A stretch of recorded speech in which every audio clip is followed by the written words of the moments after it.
people who would fall in the category where we could do that, and they would not be a menace to the community at large. Ms. Calhoun? I was going to add that there is a perception by the general public which is misconceived in that some years ago, and I don't know if it was the early 90s or the latter part of the 80s, a study was done that revealed 70% of the taxes paid to the county's coffers come from the city of Jackson. That fact is true. However, if we sit down and analyze what we pay back to the city of Jackson as well as what we return back to the other municipalities of Hines County, we will see that Jackson receives more than its fair share of taxes back. With 70%, I think it's down now with the dwindling tax base, about 60% of Jackson taxpayers contribute to Hines County's coffers.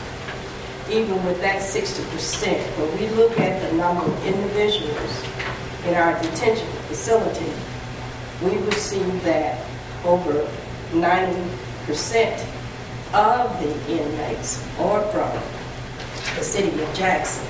If we look at our court system, and our judges are having to sentence those inmates, again, a large of their budget goes back to those individuals in the city of Jackson. We look at our detention center, we will see that the majority of the children that are there are from the city of Jackson.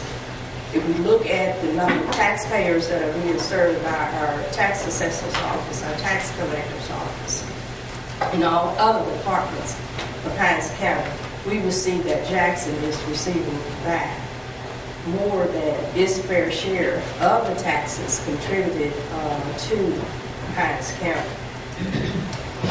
As a matter of fact, the other local municipalities help to assist Jackson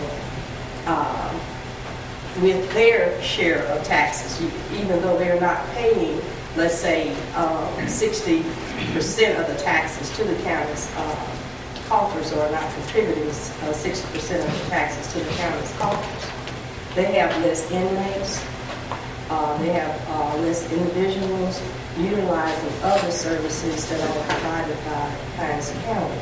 So the Board of Supervisors is really carrying a big load in helping to defray the cost of providing services to the city of Jackson. So that's why I say there is a misconception out there that all of the citizens of Jackson are contributing more than its fair share, when that is not so. In fact, Jackson is receiving back from those taxes services that are otherwise would also